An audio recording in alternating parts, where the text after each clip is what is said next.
Hello.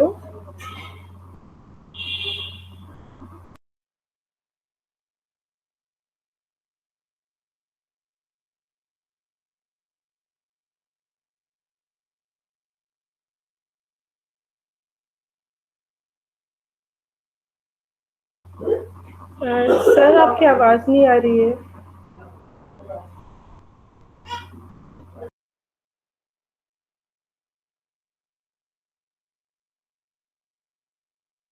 Call okay, microphone on नहीं किया है। Okay, now Yes, sir. actually microphone is not connected. That means I have to hear this is the symbol microphones to be started. Okay, anyway. Now the fatigue resistance means what? Suppose if you take a wire or if you take any item, suppose you twisted it to the top and bottom, top and bottom, top and bottom. Suppose if you take a little bit iron thread, or suppose any iron piece of the metal of the, for example, say 2-3 mm thickness of the iron rod, 2-3 mm.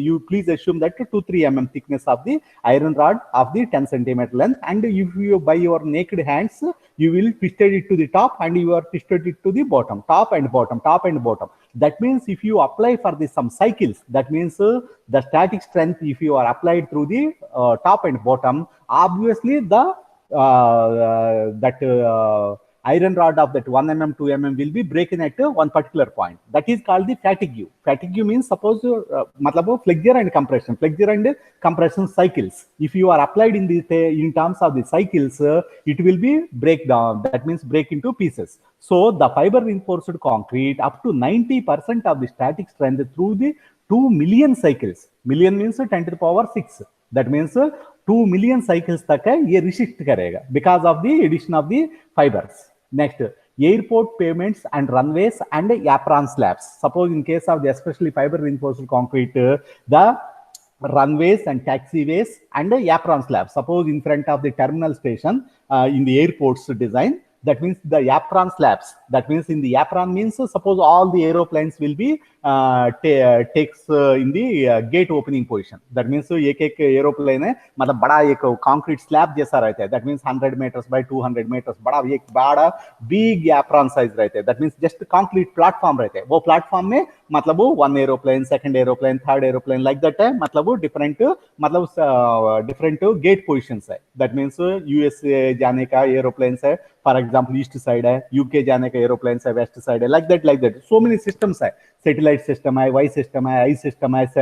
Next इसको बोलते हैं that means grid system है. वो system से accordingly एक एक circle draw करता है. एक एक सर्किल में एक एक एरोप्लेन है. मतलब it will take the parking space. That means parking में भी मतलब nose in nose gear out and parallel parking है ना, gear nose in out, ऐसा मतलब different parking configurations है एयरपोर्ट में. At that case because aeroplane का जो बैक साइड है ना, मतलब हॉट गैसेस है छोड़ती रहती है. दैट मीन्स एरोप्लेन है नॉर्मली एक हॉट गैसेस, उसका जो टेल एंड में मतलब flumes, that means lot of hot gases will be release. If you are designed for the apron for the flexible pavement or runway for the flexible pavement, what happens because of the hot gases, the bituminous pavement will be become hot and the pavement will be collapsed. That means disintegrated quickly. So for that purpose, generally airport pavements and runways and aprons, generally they will nowadays they are laid down with the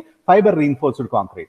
That can be designed for the similar manner of the highway pavements, taking into consideration that the flexural strength and fatigue characteristics are more into the predominant. Next, since the thickness of the plain concrete pavement is greater than and greater economy results due to the reduction of the thickness. Suppose if you see the plain cement concrete, and second case you are using the fiber reinforced concrete. In case of the fiber reinforced concrete, the thickness of the pavement or the thickness of the runway, the thickness of the taxiway, thickness of the apron will be considerably reduced. Suppose PCC में क्या है, आपको कम से कम ना 40 centimetre, that means 40 centimetre minimum thickness 40 centimetre. अगर आपने ये fibres मिला दिया है, एटलीस्ट 30 सेंटीमीटर से कम हो जाएगा. Total entire area of that aerodrome, that means airport में मतलब टोटल है 10 सेंटीमीटर थिकनेस है एंटायर एरिया में एप्रॉन एंड रनवे लेंथ में. मतलब वो आपने कम कर दिया concrete, lot of economy will be achieved. And it can be also used as a bonded overlay on the existing concrete or the asphalt pavement joints to match these with those base. Suppose sometimes what happens, the bonded overlay means suppose नीचे bottom pavement है, for example concrete pavement है, bottom pavement है, for example flexible pavement है, that means bituminous pavement है, इसके ऊपर है overlay डाल देता है. ओवरले मतलब है एवरी 5 years है द रेनोवेट करना पड़ता है. जो टॉप सरफेस है मतलब the distresses will be formed, that means the top corrugations will be wavy surfaces will be formed. So you have to smoothen that surface. For that purpose normally a overlay thickness of the 15 centimeters normally will applied in the runways. In the normal highways 50 centimeters, 5 centimeters. That means 50 mm. 50 mm मतलब 5 centimeter normal thickness every 5 years में एक overlay रूप में डालता है. That is called the suppose if you take the Formula racing, Formula 1 racing, मतलब जो भी रेसिंग कार्स दौड़ता है, मतलब इन केस ऑफ द स्पोर्ट्स में, मतलब वो कार्स है एट अराउंड 300 किलोमीटर 400 किलोमीटर तेजी से भागता है. एट दैट टाइम आपका जो भी ये टॉप सरफेस है अगर हल्का से छोटा छोटा वेवी सरफेस है, बम्प सरफेस है और डिस्ट्रेसेस है, छोटा छोटा part potholes, even 10 mm का पार्ट होल भी लॉट ऑफ मतलब इफेक्ट पड़ेगा. Because the car is moving at a fast speed, ये small bump also will create the bump integrator instrument use करता है. दैट मींस 250 mm पर kilometre length. That means जो भी जितना भी बम्प्स है क्यूमुलेटिव बम्पिंग है मतलब 250 mm, दैट मींस 25 सेंटीमीटर से ज्यादा नहीं आना चाहिए फार्मूला रेसिंग कार्स में. दैट मींस ट्रैक बनता है ना, दैट मींस ये जेपी वाला भी नोएडा में एक फार्मूला 1 रेसिंग का ट्रैक बना दिया. उसमें क्या है स्मूथ, तो ऑलमोस्ट अपना टेबल कैसे है स्टडी टेबल उतना स्मूथ होना चाहिए. Because the car is going at A speed of 300 kilometre speed में जा रहा है. At that time the top surface है वेरी स्मूथ होना चाहिए, है ना. इसलिए the top surface should be maintained with the fiber reinforced concrete nowadays. Next, overlays. Overlays means suppose already existing road is there or existing structure is there. For in that to have the enhance the top surface as a smoother one. At that time, the overlays, the examples of the successful use of the fiber reinforced concrete includes the overlays on the pavements and wearing courses and bridge deck slabs. That means top surfaces of the especially highway sector. Highway structure, highway infrastructure is utilizing the overlays. Especially shotcrete concreting is also fiber reinforced concrete is widely using nowadays. And bonded overlays can be designed as a monolithic slab. Bonded मतलब क्या है? Suppose if you see the concrete pavement construction, generally dry lean concrete will be separately laid down with a concrete of the M15 grade concrete separately. After 1 week only PQC will be laid down. पहले क्या बनाता है DLC डाल देता है. DLC है सूख जाने के बाद है ना 1-2 हफ्ता के बाद है मतलब पीक्यूसी मतलब payment quality concrete. That means M40 grade slab है. दैट मींस 35 सेंटीमीटर्स का जो मिनिमम थिकनेस स्लैब है नेक्स्ट 15 दिन के बाद डाल देता है. इसी को बोलते हैं मोनोलिथिक कंस्ट्रक्शन. मोनोलिथिक मतलब है दोनों साथ में डाल देता है. दैट मींस दोनों का बीच में जनरली एक 125 माइक्रॉन्स का एक पॉलीथीन शीट डाल देता है. वो पॉलीथीन शीट क्यों डालता है? Because of the concrete slab will act as a separate and DLC will act as a separate. Because the concrete slab में क्या है आपने एक longitudinal joints and contraction joints expansion joints डालता है. बट नीचे का जो लेयर है डीएलसी किस लिए है? क्योंकि नीचे से मड पंपिंग नहीं होना चाहिए एंड नीचे से जो सेटलमेंट्स नहीं होना चाहिए. Additional strength to the main concrete slab. For that purpose monolithic construction मतलब क्या है? जो 125 mm का जो पॉलीथीन शीट है ना वो हटा देता है. That means bottom one and top one. Because the dry lean concrete will act as a separate layer and the topmost concrete original slab will act as a separate. In case of the polythene fiber डाल दिया तो if अगर middle में if you are lay down the polythene fiber 125 micron polythene sheet डाल दिया है, they both will be act as a separate system because the expansion contraction है. मतलब concrete DLC में तो कुछ jointing नहीं रखता है. DLC है लगातार डाल देता है. that means continuous जितना भी length of the road है उतना entire length को DLC डाल देता है. but concrete pavement ऐसा नहीं डालता है. concrete है 4.5 मीटर में एक ब्रेक, फिर नेक्स्ट 4.5 मीटर में one more small slab and ये दोनों स्लैब के बीच में डबल बार्स डाल देता है. सो अगर मोनोलिथिक एक्शन मतलब क्या है? ये जो बॉटम का जो DLC and top most this PQC payment both will be put together will act as a complete slab, so that a additional stability मिलेगा. बट इसमें एक डिसएडवांटेज है, कंक्रीट में क्या है, एक्सपेंशन एंड कॉन्ट्रैक्शन के लिए तो जगह नहीं मिल पाता है. बट दोनों में एडवांटेजेस भी है, मोनोलिथिक कंस्ट्रक्शन में एंड इंडिविजुअल पार्शियल कंस्ट्रक्शन में, दोनों में एडवांटेजेस भी है, डिसएडवांटेजेस भी है. मतलब रेलवे पटरी में देखो, 2 रेलवे पटरी है, उसका बीच में भी थोड़ा हल्का से एक 15 mm का गैप छोड़ देता है, 1.5 सेंटीमीटर. क्यों? Because of the expansion and contraction. अगर वो जॉइंट है, मतलब गैप नहीं छोड़ा, तो समर सीजन में एंड विंटर सीजन में कॉन्ट्रैक्शन एंड एक्सपेंशन का प्रॉब्लम होगा. बट नवेडेज क्या कर रहा है, railway track people, they are generally going to the weld कर रहा है, मतलब वेल्ड कर रहा है. दैट मीन्स वेल्ड कर दिया तो क्या है, एटलीस्ट 2 किलोमीटर 3 किलोमीटर तक है एंटायर रेल सेक्शन है, it will act as a single member. So the expansion and contraction का प्रॉब्लम आ जाएगा. बट वेल्डेड में क्या, मतलब एडवांटेज भी है. वेल्डेड में क्या है, फिश प्लेट्स वगैरह हटा दिया तो मतलब गाड़ी है हाई स्पीड मेंटेन कर सकता है, एंड मतलब रॉबरी वगैरह नहीं होगा. That means anti social elements है, डीरेलमेंट रेल को मतलब पटरी उतारने का ये कम है. मतलब कुछ एडवांटेज भी है, डिसएडवांटेज. जनरली ये बॉन्डेड ओवरलेस, बॉन्डेड मतलब bottom one and top one both will be bonded together and can be designed as a monolithic slab. Nowadays आपको स्ट्रक्चरल इंजीनियरिंग में आपको टी बीम बताया होगा. T beam that means concrete slab and beam both will be casted on the same day. Normally concrete roof है, मतलब कैसे cast करता है, पहले तो बीम्स कास्ट कर देता है, बीम्स कास्ट करने के बाद 1-2 हफ्ता के बाद है ना स्लैब डाल देता है. समझ में आ गया ना. फिर मोनोलिथिक कंस्ट्रक्शन में क्या करता है, जो टी बीम, अगर टी बीम केस में क्या है, बीम एंड स्लैब दोनों एक ही दिन में कास्ट कर देते. That is called the monolithic construction. Okay, taking into account that the condition of the letter. Next, IRC special publication 46 stipulated the thickness of the मतलब overlay design is H0 is equal to thickness of the bonded fiber reinforced concrete overlay. That means instead of the normal PCC overlay, they are using the मतलब fiber reinforced concrete 0.9 times of the HD minus H. What is HD? The thickness of the PCC slab. अगर as per the IRC 58 में plane concrete use करके मान लीजिए H thickness आ गया था, for example 400 mm आ गया.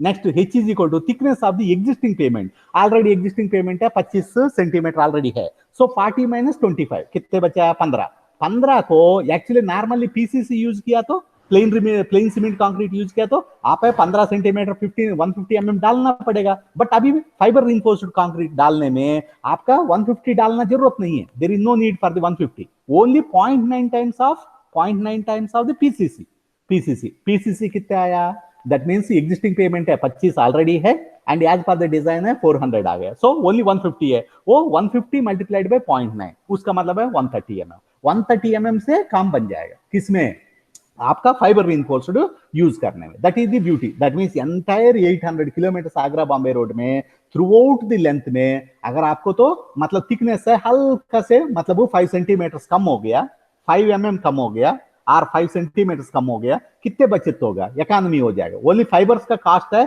मतलब कंपैरेटिवली लेस है. कंक्रीट है, so much cubic metres of concrete है, सेव हो जाएगा. Next, lessons learned from the field experience in the fiber reinforced concrete में some of the experiences are shared here.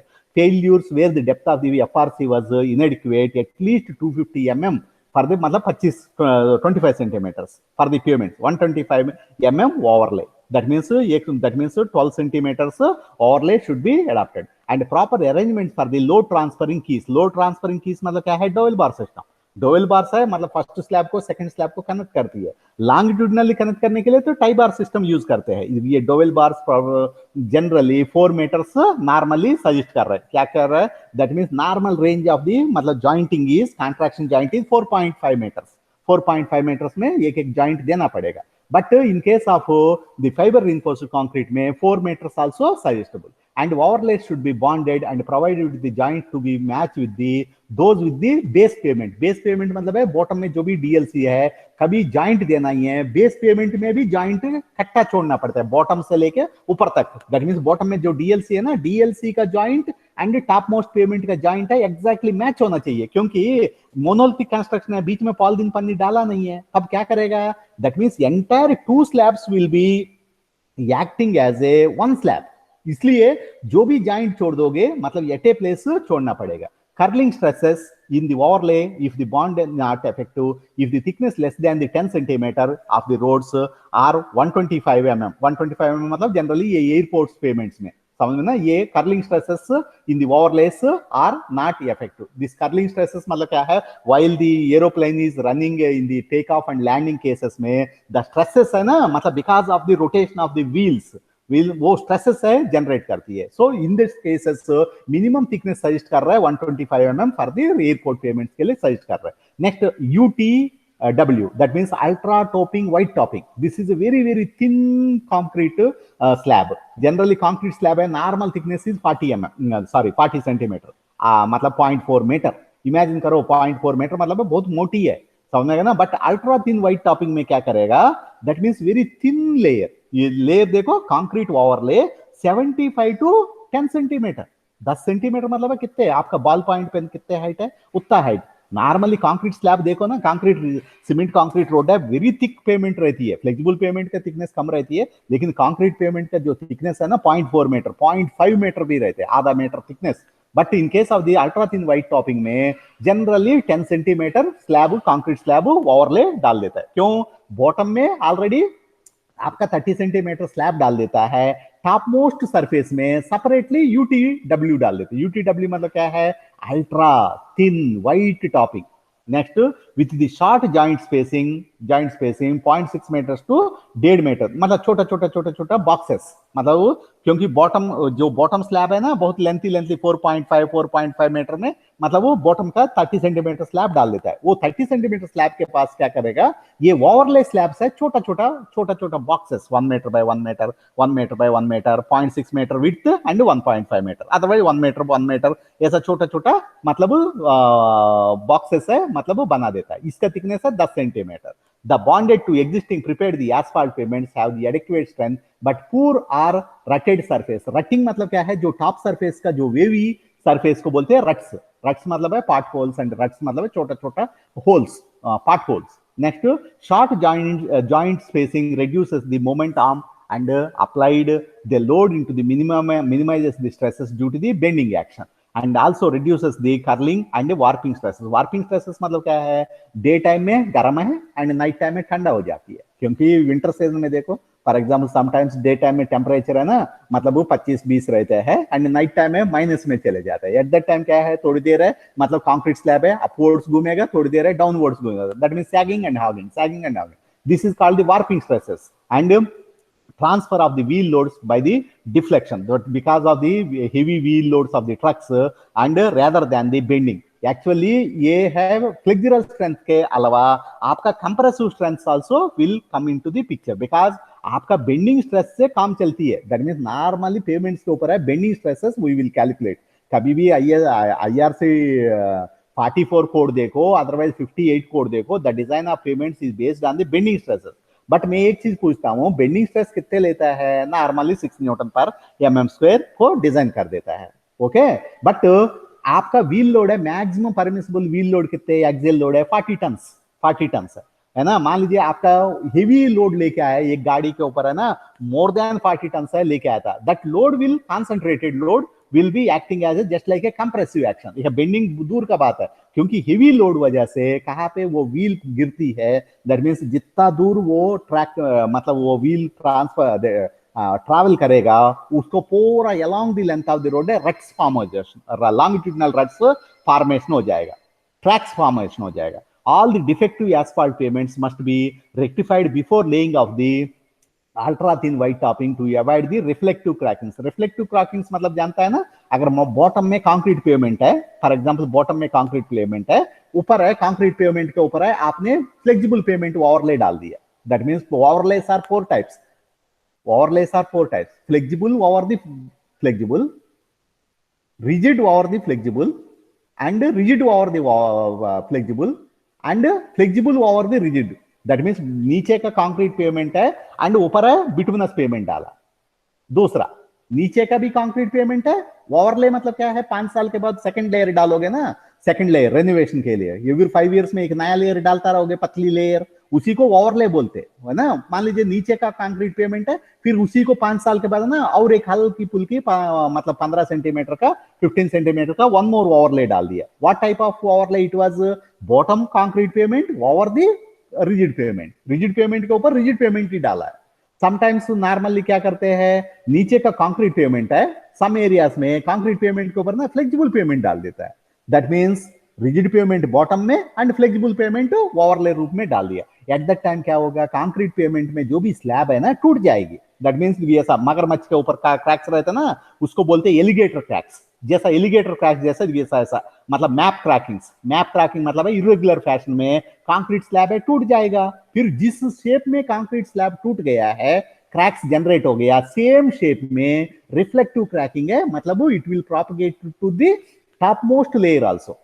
अरे भाई बॉटम का जो कंक्रीट स्लैब है टूटा हुआ है, फिर उसी के ऊपर फ्लेक्सिबल पेमेंट भी आपने डाल दिया है, जो भी नीचे का जो भी क्रैक का पैटर्न है सेम शेप में आपका जो टॉप मोस्ट सरफेस को भी सेम क्रैक है प्रोपगेट हो जाएगा, मतलब प्रोलॉन्ग हो जाएगा, मतलब वो एक्सटेंड हो जाएगा। सो दैट जिस शेप में कंक्रीट का स्लैब टूटा हुआ है उसी शेप में वो मगरमच्छ के ऊपर जो रहती है ना मैप्स वगैरह, इरेगुलर गोल गोल गोल जैसा, इरेगुलर मैप्स जैसा, फिर सेम शेप में फ्लेक्सिबल पेमेंट भी टूट जाएगा। उसी को बोलते हैं रिफ्लेक्टिव क्रैकिंग। रिफ्लेक्टिव क्रैकिंग मतलब है बॉटम लेयर में जो भी क्रैकिंग है वो सेम शेप में सेम पैटर्न में टॉप मोस्ट लेयर भी टूट जाएगा। नॉर्मली क्या करते हैं, नॉर्मली रिजिड पेमेंट बॉटम में है तो ऊपर भी रिजिड पेमेंट ही डालता है, बट सम एरियाज में नीचे का कंक्रीट पेमेंट के ऊपर फ्लेक्सिबल पेमेंट भी डालता है। Normally there are the chances are there, नीचे का पेमेंट है फ्लेक्सिबल पेमेंट है, उसका ओवरले भी फ्लेक्सिबल पेमेंट डालना सूटेबल है। बट कुछ लोग क्या करता है, नीचे फ्लेक्सिबल पेमेंट है ऊपर है कंक्रीट डाल देता है, उसको क्या बोलते हैं, flexible pavement over, that means rigid payment over the existing flexible pavement. समझ में आएगा ना। दैट मींस ये अल्ट्रा थिन व्हाइट टॉपिंग है, दैट मींस छोटा छोटा स्लैब्स है, मतलब ये भी टूट जाएगा। क्यों टूट जाएगा, because of the bottom concrete, bottom slab है, मतलब this is also cracked. Next, ultra thin white topping mix and construction steps in the construction. Prepare the asphalt surface, that means bituminous surface, by milling and cleaning. Milling मतलब क्या है, जो भी loose particles है ना उसको completely हटाना ही है। मतलब आप है नवेडेस है एयर, मतलब कंप्रेस्ड एयर से भी मतलब हवा फेंकता रहता है। दैट मीन्स नाउ पहले पुराना डेज में क्या है, ब्रूमिंग करता है, झाड़ू लगाता है, नाउ झाड़ू नहीं लगाता है, नवेडेस है हाई प्रेशर से, मतलब हवा से मतलब वो धूल मिट्टी उड़ने के लिए करता है। ये मिलिंग मतलब है जो भी लूज पोर्शन है वो कंप्लीटली रिमूव करके एयर, मतलब ये कंप्रेस्ड एयर से मतलब ऐसा फूक मारता है, सो दैट है वो निकल जाएगा।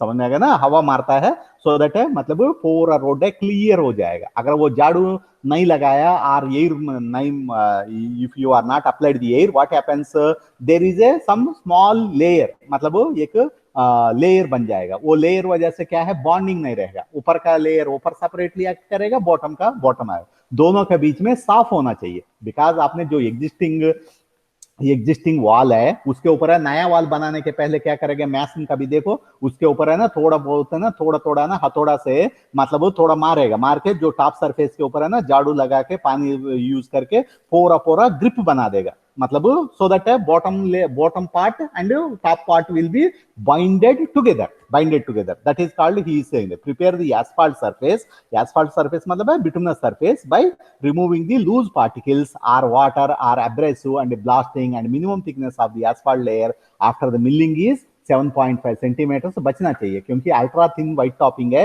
नॉर्मली बॉटम लेयर है फ्लेक्सिबल पेमेंट, उसके ऊपर है मतलब कंक्रीट पेमेंट। ये concrete payment is ultra thin white topping. Ultra thin white में तो मतलब ये just like a sheet, small sheet 1 meter by 1 meter or 0.6 meter width and 1.5 meter length। ये शीट्स डालने के लिए तो नीचे का जो पेमेंट थिकनेस है minimum 75 mm, that means 7.5 mm centimetre से बचना चाहिए।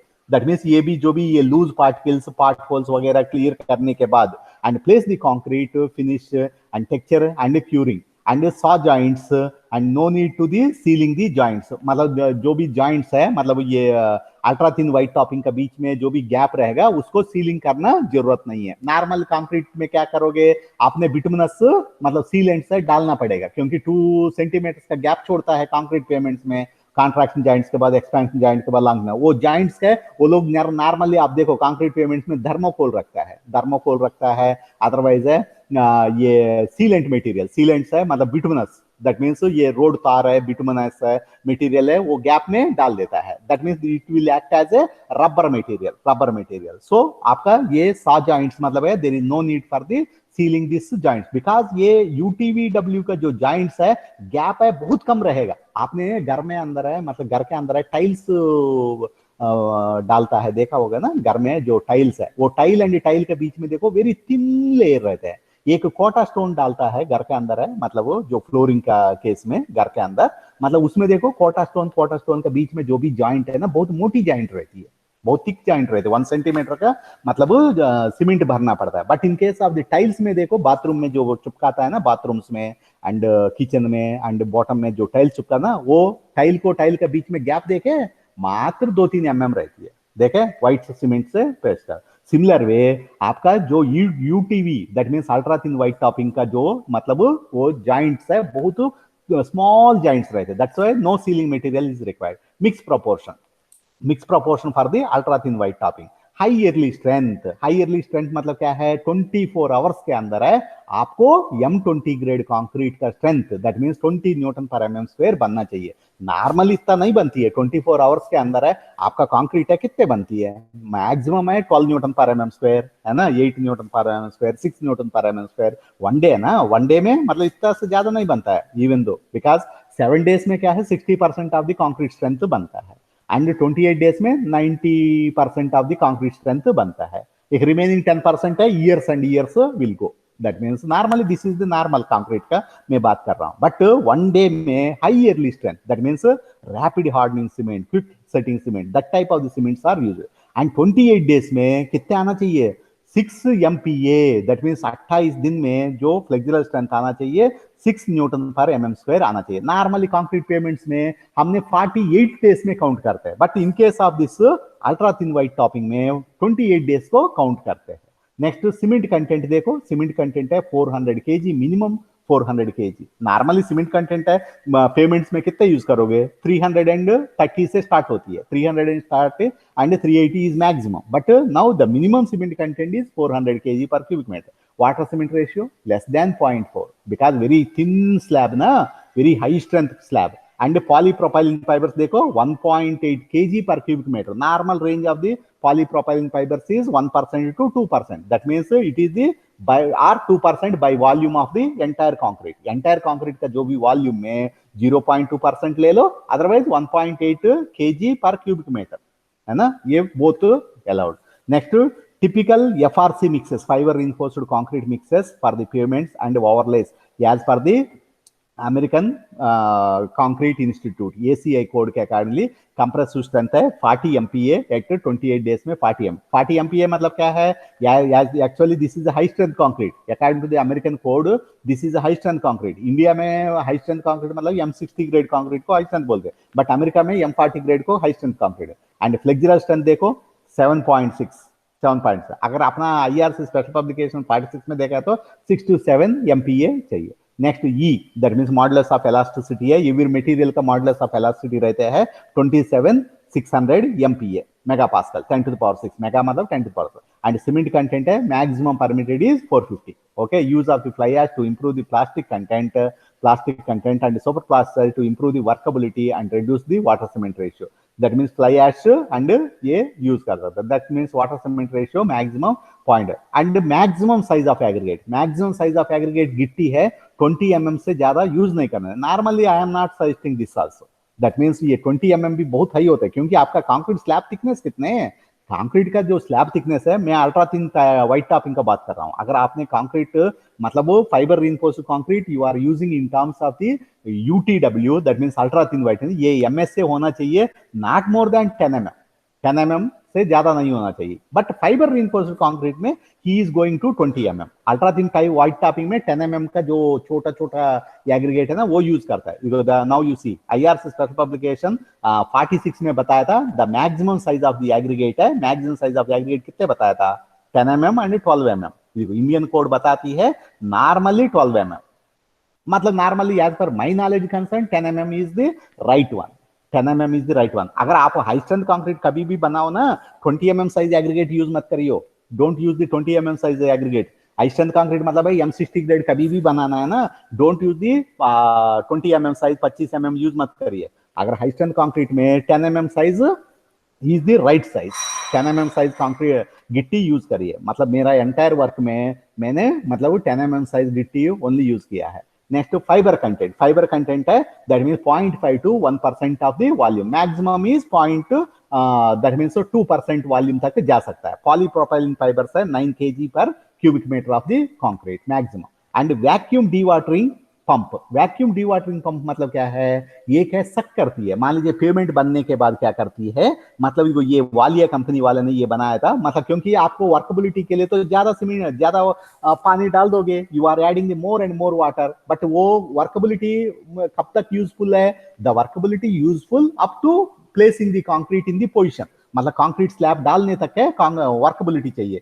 एक बार स्लैब पोजीशन में डाल दिया है, प्रॉपर राइट प्लेस में कंक्रीट है, प्लेसिंग हो गया, इसके बाद एडिशनल वाटर है जरूरत नहीं है। वो एडिशनल वाटर को ये क्या करती है, सक कर देती है, बिकॉज ऑफ ये सक कर देती है। दैट मीन्स ये इसका एंड में क्या करती है, जस्ट लाइक एक स्पॉन्ज जैसा एक में आती है, वो अटैच करके जितना भी एक्सेस मटेरियल एक्सेस वाटर को मतलब सक कर देती है। फिर वो वाटर मतलब इसमें क्या है, सीमेंट पार्टिकल्स आने नहीं देती है, इसमें सामने इधर क्या करेगा, एक जस्ट लाइक स्पॉन्ज जैसा एक फिल्टर रहती है, वो फिल्टर क्या करती है, वो ओनली वाटर को अंदर सक कर लेती है एंड सीमेंट पार्टिकल्स को उधर ही छोड़ देते हैं। That is written here, water content in the concrete is generally greater than the required hydration. In order to obtain the high workability, extra water rises to the top by the bleeding.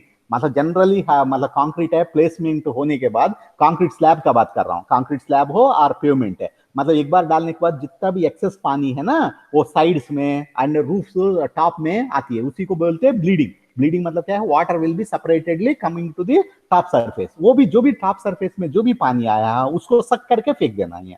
The one solution to achieve the high workability with the low water cement ratio by the vacuum dewatering. अगर आपने जो excess water है फेंका नहीं तो क्या होगा, that means high water cement ratio हो जाएगा।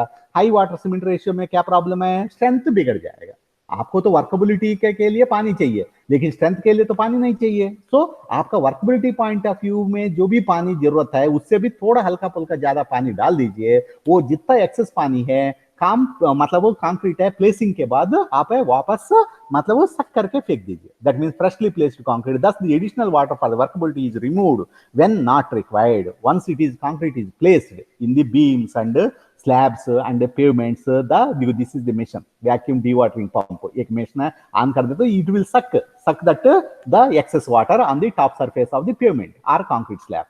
Okay, vacuum processing. The magnitude of the applied vacuum is usually 0.08 megapascals. The water content reduced by 20 to 25% है, water है जितना भी डाला है वो reduce हो जाए। The reduction is effective from the depth of the 100 to 150 mm. ये समझ में आ रहा है। मान लीजिए आपका जो भी ब्लीडिंग का वाटर है टॉप सरफेस से सक करती है, जो भी बॉटम का वाटर है वो मिशन सक नहीं कर पाएगा, क्योंकि अभी आपने पेमेंट डाल दिया है। आपका जो ये मिशन है कहां तक सक करती है, ओनली जो टॉप लेयर्स में जो भी पानी है ना वो सक करती है। जो भी कंक्रीट पेमेंट का थिकनेस कितने ब्रदर, द कंक्रीट पेमेंट का थिकनेस है 50 सेंटीमीटर, आधा मीटर का जो भी पानी है ना वो खींच नहीं पाएगा ये, इट शुड नॉट सक only the top surface. That means only ऊपर का जो 5 सेंटीमीटर 10 सेंटीमीटर तक की खींच लेती है। इन्होंने ज्यादा बता रहा है 15 सेंटीमीटर तक है, there is no question. That means 15 centimetre मतलब उतना डेप्थ का वाटर है वो मिशन सक नहीं कर। अगर उससे भी फोर्सफुली और हाई प्रेशर यूज करके बनाओगे ना, मतलब सीमेंट पार्टिकल्स भी मतलब अंदर आ जाती है, पंप ब्लॉक हो जाएगा। The vacuum is applied through the porous mats. Now I am saying this, इधर क्या करेगा, इधर है ना एक पोरस मैट बनाएगा। दैट मीन्स इसका जो एंड में पहले तो ये काम करेगा, मान लीजिए पेमेंट बन गए, ये पेमेंट के ऊपर है ना, मतलब ये जूट बैग्स देखा होगा, जूट बैग मतलब ये चावल गेहूं रिजर्व करने स्टोर करने के लिए यूज करता ना, मतलब वो बोरी मतलब वो जूट बैग्स है, वो जूट बैग्स डाल देता है। वो जूट बैग्स के ऊपर क्या करेगा, जो भी टॉप सरफेस में जो भी एक्सेस पानी है वो जूट बैग ऑब्जर्व करेगा, वो जूट बैग के ऊपर ये पंप लगाएगा। अदरवाइज क्या होगा, जो भी सीमेंट पार्टिकल्स भी मतलब पंप के अंदर आने देगा। नाउ दिस इज ये पोरस मैट्स। मान लीजिए एक काम करो, कपड़ा डालो, मतलब आपका जो भी ये कपड़ा है, नॉर्मल कपड़ा है, कॉटन कपड़ा है ना, मतलब जो भी कंक्रीट स्लैब के ऊपर और ये रोड के ऊपर है, कपड़ा बिछा दो, मतलब 2 लेयर्स 3 लेयर्स में बिछाने के बाद कपड़ा है कुछ पानी सक कर लेगी, ऑब्जर्व करेगा जितना भी एक्सेस वाटर है, फिर उसी के ऊपर है ये मशीन से खींच लेना। Connected to the vacuum pump, the mats are placed over the fine filter pads. देखो ये फाइन फिल्टर पैड से अटैच करेगा, फिर इसके बाद पंप स्टार्ट कर देगा, which prevent the removal of the cement particles with the water है सक करना चाहिए, लेकिन सीमेंट पार्टिकल्स है मतलब सक नहीं करना चाहिए। Proper the proper control of the magnitude of the pressure is required. अगर ज्यादा प्रेशर यूज किया तो क्या होगा, टॉप सरफेस है ना, मतलब ये जो सीमेंट पार्टिकल्स भी बाहर रिमूव करेगा। हाँ ओके, ये है एम नेवली ने इन्हीं के बारे में कुछ बता। आई विल स्टॉप, 275 स्लाइड तक है। मैं आज तो 5 बजे आपका क्लास है। ओके